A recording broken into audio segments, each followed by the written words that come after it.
If you are struggling with queen charge attacks, then you're not alone. Queen charging at all town halls, particularly town hall 15, is extremely difficult, but thankfully we've got the perfect thing for you. Today you're going to see the highlights of Lexnos' masterclass, which focused on queen charges. And if you want to buy the pack yourself, you still can. It's extremely affordable and you'll get to hang on to the 1 hour video for the rest of eternity. But enough of me, let's get into the highlights. Thank you guys for joining us for today's masterclass. Today we're talking all about queen charge here at Town Hall 15. There are several things I want to go over today. The major thing that we're going to talk about today in queen charge type attacks at Town Hall 15 is your barbarian king value and your royal champion value. Should you use them together? Should you not? We're going to look at several examples, see when it's better to use them together and when it's not. First, a little bit about the base identification. Assuming you're doing like a Legends League style attack and you have queen charge Lalo, this is what I kind of look for when I see this sort of base. You know, first thing, base identification. You got 30 seconds to break down the base, and this is what I like to do. I like to look at the town hall. I like to look at, you know, where what the spell towers are. So on this one, the ever so annoying Invis tower behind the town hall, super toxic. Of course, also the Rage Tower with ground expos gonna do 1.5 million damage to the queen, but I'm still gonna power through it. And we're gonna try to talk a little bit about how to be efficient when you power through some of these Rage Towers with your queen charge. It can be tricky because if you're not paying attention to your queen, she can go to ability much earlier than you expect. 9 times out of 10 on a box style base, you're almost always gonna be starting queen on a corner. And I mean, not exactly in a corner, you know, you can offset her a little bit one way or the other, but all I mean by that is you normally don't want to start a queen like right here, because then, you know, you're not sure if she's going to walk down, you're not sure if she's going to walk up. Usually a corner is the best way to go. So we have a couple options. Considering that the base is symmetric, I could try to charge in this way, or I could try to charge in this way, or I could try to charge in this way. Those are some basic options, right? I already said we don't really want to charge into the town hall, so I'm gonna take away that arrow. So these are pretty much our only 3 options. You could also flip it and do these 3 arrows from the other side, but since the base is symmetric anyway, I'm just gonna focus on these 3.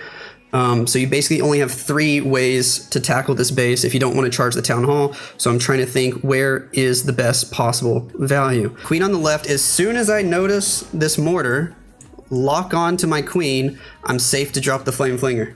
And that's exactly what I do. The mortar locks on. My wizard actually died from I think the mortar. So I drop a minion. Queen's gonna go to the left. I'm gonna pause here because there's actually a lot happening. I wall break and I'm gonna go ahead and drop the king on the storage early, and I believe the main reason why I do this, and I'm also going to send another wall breaker there, I have to get ready to rage the queen as these expos are about to do a lot of damage, and I know as soon as this rage tower goes off, it's going to be a nightmare trying to keep this queen alive. So you definitely don't want to be late with this rage spell going into the rage tower, or else you're going to burn through your queen ability so fast. Both expos lock onto my queen, and at this point I have to decide, do I need a freeze? Yes or no? And I'm trying to decide on the fly. Expo's doing a lot of damage, and I think yes, I think this was the right call. Look how low her HP is. These expos are doing double damage, so it's quite literally like there's 4 expos hitting my queen right now, as well as the Inferno Beam. So her ability was about to pop, so I think this was a good freeze. And just for efficiency reasons, I'll mention some people would drop the freeze on the left expo instead of the right expo because they're like, oh, it doesn't matter, the base is symmetric. In this case, it does matter because the right Inferno is hitting your queen as well, and it's doing double damage. So dropping the freeze on this right side is actually very important compared to dropping it on the left. Some people just wouldn't even think about that.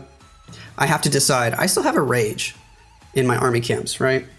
And I need to decide, do I want to invest that rage on the queen and maybe she can beat through a wall or something and get the monolith and pre-trigger the Invis tower early? A lot of people would think that's good value, but I'm going to say no. I don't think that's worth it. At this point, I just let the queen go to ability. I want to save all the spells for the Lalo.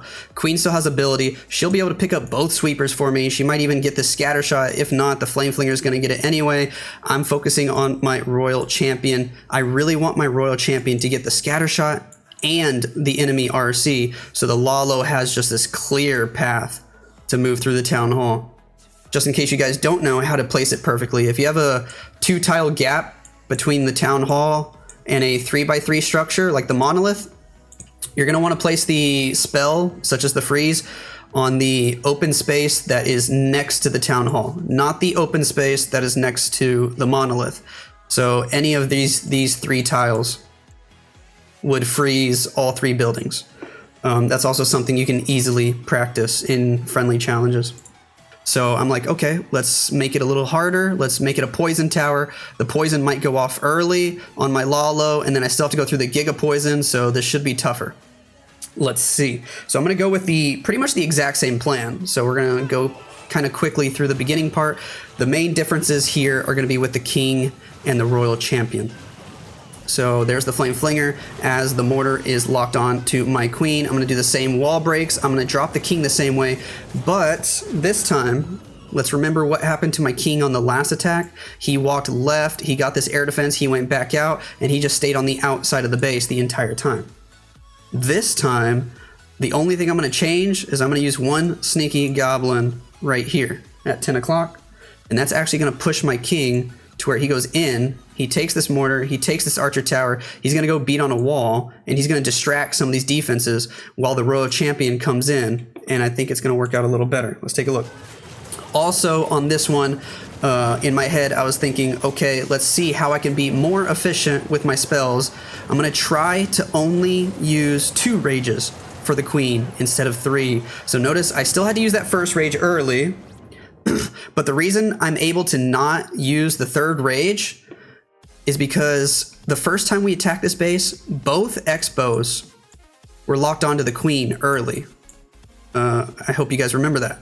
This time, I dropped my king just a couple of seconds earlier. It was only like 2 seconds, but it was earlier enough to where the left X-bow locks onto my king and not the queen, and that makes all the difference. It's going to allow me to save a rage spell. So these are things you need to think about when you use the king, can sometimes affect overall how many spells you need for the queen charge, because now that X-bow is locked onto my king, my queen is looking super healthy. I do still end up using this 2nd rage because I know the CC troops are coming out soon. I'm going to drop the poison. The X-bow does switch back over to my queen, but she's at full health. Remember last time when I was dropping that 2nd rage, she was on like 1 HP, and now I'm not going to need the 3rd rage at all because the right X-bow is dead before the CC even gets to the queen. The rage tower wears off, and now it's just 1 X-bow, not even raged up. Queen can handle it all by herself. So from a base identification standpoint, against a ring base like this, a classic ring base where the town hall is straight in the middle and they really don't want you to get to that town hall, you have 2 options.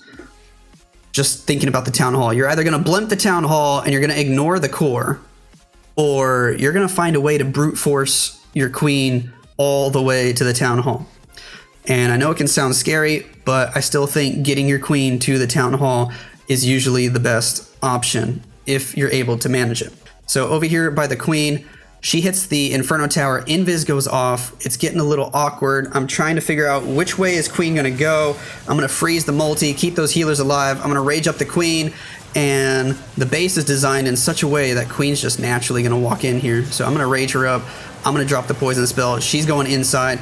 But the awkward thing is, I think I was kind of late with that rage, so queen ability goes off, king's not getting the eagle. Lots of things are going wrong right now that we're going to fix on the 2nd attack, but this is still going to work because when you get your queen to the town hall on these ring bases, the rest is easy. The hardest part is just getting your queen to the town hall. So the eagle's still up. The eagle's doing a lot of damage to my queen. My queen already lost her ability. I still have an invis tower behind the town hall that I have to worry about. And the first invis tower is recharging. So basically, bad things are happening right now. Invis tower goes off. Queen's going to go left, but this is still going to work. My flame flinger died. They fight the last ice golem. I'm going to use this next rage on the queen. She's going to go for the town hall, but then the town hall goes invisible. So now I'm trying to multitask. I'm still relying on queen to get the town hall, but I don't want to time fail. So I need to go ahead and full send the Lalo from the right side of the base. The reason why I'm going to go from the right and not the left or anything, one, I want to take out the air heroes, the royal champion and the queen with headhunters early. And if you go from the top side, your headhunters are going to target the king first, and it could cause all sorts of problems. And two, I have the Yetis coming out of the Flame Flinger. They're going toward the royal champion. I can just full send everything with the Yetis, and they kind of work together.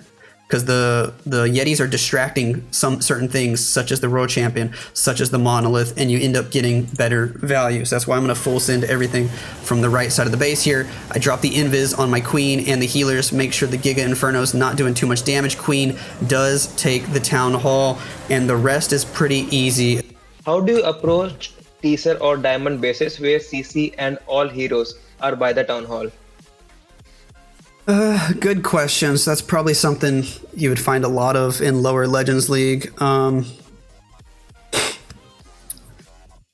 me think about, because there's so many different types of those teaser bases. Usually you don't want to just drop Queen right into the teaser. I'll say that first and foremost, because there's going to be a million defenses hitting your Queen. Usually you want to find a way.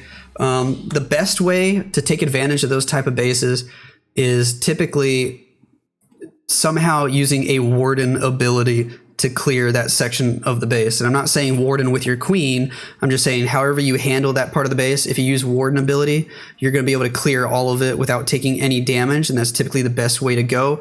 So yet again, even though it sounds kind of risky on those type of bases, I would almost say the best way to approach them is to charge the other side of the base where there's less damage and your Queen can just take out like half the base without using all your spells.